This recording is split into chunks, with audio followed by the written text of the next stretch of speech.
సంవత్సరాల తరబడి ఎన్ని మందులు వాడినా మీ మోకాల నొప్పులు తగ్గట్లేదా? ప్రాణ పెయిన్ క్లినిక్ లో అత్యాధునిక చికిత్స.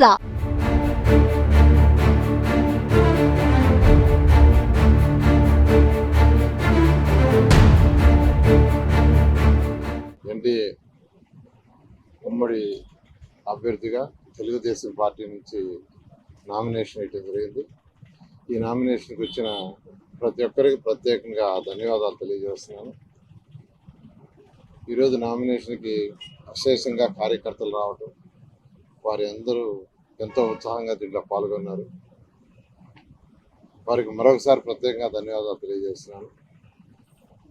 ఈరోజు నెల్లూరు నగరంలో, నెల్లూరు మున్సిపల్ కార్పొరేషన్లో 2014 నుంచి 19 దాకా ఏం పనులు చేసాం, 19 నుంచి వరకు ఇప్పుడు ఏం చేసామని ప్రజలు బేరీజ్ చేసుకుంటున్నారు. కంపారిజన్, అప్పుడు ఎన్ని వర్కులు జరిగినాయి, ఇప్పుడు ఎన్ని వర్కులు జరిగినాయి, అప్పుడు జరిగిన వర్కులు పూర్తి చేశారా, చేయలేదా.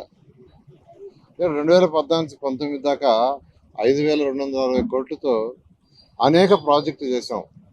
ఆ ప్రాజెక్టులు ఎవరు ప్రజలు కూడా అడిగితే నేను చేయలే. ఒక మున్సిపల్ కార్పొరేషన్కి ఏమేమి ఉండాలా, ఎలాంటి పనులు చేయాలనే దాంతో అనేక దేశ విదేశాలు అమరావతి రాజధాని కోసం తిరిగా. అమరావతి రాజధాని నిర్మించే మంత్రిగా అమరావతి రాజధాని నిర్మించడం కోసంగా అనేక దేశ విదేశాలు తిరిగా. China, Japan, Russia, Singapore, Malaysia, Ashgabat, Dubai, Abu Dhabi, Singapore తిరిగినప్పుడు అక్కడ different municipal corporations, metro cities study చేశారు. ఆ స్టడీ చేసిన తర్వాత అవన్నీ మన నెల్లూరు నగరానికి ఉండాలనే ఉద్దేశంతో మన రాష్ట్రంలో ఉన్న మున్సిపాలిటీస్లో ఉండాలని 114 మున్సిపాలిటీస్ని ఇంప్లిమెంట్ చేశారు. అయితే నెల్లూరుకి ప్రత్యేకమైన ఫండ్ ఆ రోజు ముఖ్యమంత్రి గారిని అడిగితే ఆయన అడిగినట్టు ఇచ్చాడు. దోమలు లేని నగరం చేయాలంటే 550 కోట్లు కావాలని అధికారులు ప్రాజెక్ట్ డిజైన్ చేసి 550 కోట్లు శాంక్షన్ చేశారు. 365 రోజులు స్వచ్ఛమైన నీరు తాగాల, ప్రజలకు ఎప్పుడు ఇబ్బంది ఉండకూడదు అంటే సంగం బ్యారేజ్ నుంచి వాటర్ డ్రా చేయాలని 550 కోట్లతో డిజైన్ చేస్తే అది శాంక్షన్ చేశారు. నెల్లూరులో ఉన్న పార్కు స్థలాలని పార్కులు కట్టించాలంటే దాన్ని శాంక్షన్ చేశారు. ఎండ్ రోడ్డు, దుమ్ము లేని నగరం చేయాలంటే ఎండ్ రోడ్లు వేయాలి. నేను ఇతర దేశాలు చూసింది అదే. అక్కడ దుమ్ము ఉండదు, రోడ్లలో వెహికల్స్ మొత్తం దుమ్ము ఉండదు. దుమ్ము ఎందుకు ఉండదంటే మొత్తం సిమెంట్ రోడ్ వేసినప్పుడు దుమ్ము అనేది ఉండదు. ఒక 40 అడుగుల్లో 20 అడుగులు సిమెంట్ రోడ్ వేసి అటు కొంత ఇటు కొంత మట్టి రోడ్డు వదిలేస్తే 2 వెహికల్స్ రోడ్డు మీదకి వచ్చినప్పుడు ఒక వెహికల్ కిందకి దిగాల్సిందే మట్టి రోడ్డు మీదకి. ఆ చక్రాలకు మట్టి అంటుకుంటుంది, అది మళ్ళీ సిమెంట్ రోడ్డు మీదకి వస్తాయి చక్రాలు, అక్కడ మట్టి వదులుతాయి, వెనకాల వచ్చే వెహికల్స్ తొక్కుతాయి, దుమ్ములు వేస్తుంది. సో దుమ్ము లేని నగరం ఉండాలంటే ఎండ్ రోడ్స్ ఉండాలి. 710 కోట్లతో నెల్లూరులో ఎండ్ రోడ్స్ వేసాం. అక్కడక్కడ చిన్న బిట్లు అంటే 50 మీటర్లు 40 మీటర్లు వెడల్పు కూడా 6 అడుగులు 4 అడుగులు రోడ్డు వదిలేస్తున్నాయి. చిన్నవి ఎలక్షన్ రావటం వల్ల, ఎర్లీ ఎలక్షన్ వల్ల అయిపోయినాయి. అంటే అవి కూడా అయిపోయినాయి, దాన్ని వదిలేశారు. పార్కులు 73 దాకా కంప్లీట్ చేశారు, 1-2 కాదు. అన్నా క్యాంటీన్స్ ఏడిపెట్టే ఎవరు అడగలేదు. బారా షాహిద్ దర్గా పక్కనే ఉంది, బ్రహ్మాండంగా డెవలప్ చేసాం, అది నన్ను ఎవరు అడగల. షాదీ మంజిల్ నన్ను ఎవరు అడగలేదు. మహిళలకి ఒక 11th and 12th ఇంటర్మీడియట్కి ఒక మహిళా కళాశాల అడిగారు, ఎక్స్క్లూజివ్ ముస్లిం సోదరులు, వాళ్ళకి శాంక్షన్ చేసాం.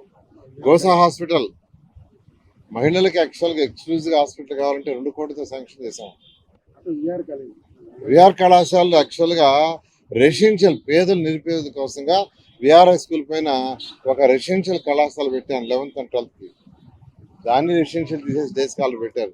ఘాట్లు, చక్కటి ఘాటు ఈరోజు రంగనాయక స్వామి శాంక్షన్ చేసే పెద్ద ఘాటు 90% వర్క్ అయింది, ఆ 10% వదిలేశారు. మైపాడు గేట్ దగ్గర ఎవరు అడగల ఘాట్, నాకే నేనే చేశా. మూలాపేట కోనలు బ్రహ్మాండంగా తీర్చిదిద్దాం. నెక్లెస్ రోడ్ పక్కన ఒక ఘాట్ కట్టాం, బ్రహ్మాండమైన ఘాటు. ఆ నెక్లెస్ రోడ్డు కూడా ఎవరు అడగల. హైదరాబాద్లో నెక్లెస్ రోడ్ ఉన్నప్పుడు మన నెల్లూరు కొండకుందని ఆ నెక్లెస్ రోడ్ని చేసాం. ఇట్లా నెల్లూరుకి అనేక కార్యక్రమాలు చేసాం. మున్సిపల్ స్కూల్స్లో ఇంగ్లీష్ మీడియం జీవో తెచ్చింది నేను 2014-19 దాకా చేశా. ఆ జీవో తెచ్చినప్పుడు అసెంబ్లీలో నా మీద వైఎస్ఆర్సీపీ ఫైట్ చేశారు. ఎలా తెస్తావు, వాళ్ళ పేదలు తల్లిదండ్రులకు ఇంగ్లీష్ రాదు, పిల్లలు ఎలా చదువుతారని నా మీద ఫైట్ చేశారు. 3 సార్లు అసెంబ్లీలో ఫైట్ చేశారు. కానీ నేను ఒప్పుకోవాలా.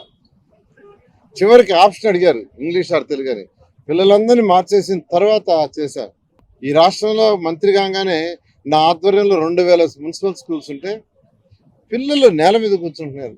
ఫస్ట్ మంత్లో నేను అధికారులకు ఆదేశం ఇచ్చా, ఎన్ని బెంచీలు కావాలి, 30,000 బెంచీలు అధికారులు వెంటనే ఇచ్చారు. ఇవన్నీ ఎవరు అడగలేదండి, బాధ్యతగా చేశా. 2014లో నేను ఎక్కడ కంటెస్ట్ చేయాల, ఎవరిని ఓటు అడగల. జనరల్గా ఒక నాయకుడు ఓటు అడిగి గెలిచినప్పుడు ఆ ప్రజల యొక్క ప్రజా సమస్యలు అతని బాధ్యత. కానీ నేను ఎక్కడ కంటెస్ట్ చేసి గెలవాల. తెలుగుదేశం పార్టీకి చేసిన సేవకి నాకు ఆ రోజు ముఖ్యమంత్రిగా నారా చంద్రబాబు నాయుడు మంత్రిగా తీసుకున్నారు, రాష్ట్ర మంత్రిగా. కానీ నెల్లూరులో పుట్టి పెరిగినందుకు, ఒక బాధ్యతగా ఒక పేద కుటుంబంలో పుట్టినందుకు, ఒక బస్ కండక్టర్ కుమారుడిగా పుట్టినందుకు, పేద ప్రజలకు ఏదైనా చేయాలనే ఉద్దేశంతో ఇవన్నీ చేశాను. ఎవ్వరు నన్ను అడగలేదు. అడగకపోయినా అనేక దేశ విదేశాల్లో చూశాను. అలాంటి మోడల్ మన నెల్లూరు సిటీకి ఎందుకు ఉండకూడదు అని ఆ రోజు ముఖ్యమంత్రి గారిని అడగటం. నెల్లూరుని భారతదేశంలో ఒక మోడల్ సిటీ చేస్తానంటే ఆయన ఫండ్స్ ఇచ్చారు, దాంతో డెవలప్ చేసి. అయితే ఈరోజు నేను కంటెస్ట్ చేస్తుందా, కంటెస్ట్ చేసి గెలిచిన తర్వాత నా బాధ్యత పెరుగుతుంది. 2,37,000 మంది ఓటర్స్ ఉన్నారు. ఈ 2,37,000 ఓటర్స్ యొక్క ప్రజా సమస్యలు ఆ నాయకుడి బాధ్యత. మీ అమూల్యమైన ఓటుని తెలుగుదేశం పార్టీ ఎమ్మెల్యేగా నన్ను వేమిరెడ్డి ప్రభాకర్ రెడ్డి ఎంపీగా గెలిపించండి. ఆయన కేంద్రం నుంచి ఫండ్స్ తీసుకొస్తారు, రాష్ట్రం నుంచి నేను తీసుకొస్తాను. దీంతో నెల్లూరు సిటీని, అదేవిధంగా నెల్లూరు నగరాన్ని భారతదేశంలో ఒక మోడల్ సిటీగా చేస్తామని మీ అందరికీ తెలియజేస్తున్నాను. Thank you. నేను ఇవాళ ఒక సెట్ వేసాను, మా మిసెస్ రమాదేవి కూడా ఒక సెట్ వేసింది. రేపు మళ్ళీ ఇంకొక సెట్ వేస్తాము. చాలా స్మూత్గా ఒక 15 నిమిషాలు కంప్లీట్ అయింది. అంటే 11 o'clock నుంచి వాళ్ళు ప్రాసెస్ చేయాలా, అందుకని వాళ్ళు 11కే స్టార్ట్ చేశారు. ఒక 15 నిమిషాలు నాది కంప్లీట్ చేశారు. తర్వాత 11:30కి మా మిస్సెస్ ఇచ్చారు, ఆమెది కూడా 15 నిమిషాలు కంప్లీట్ చేశారు. ఎటువంటి ఇబ్బంది లేకుండా స్మూత్గా చేస్తారు.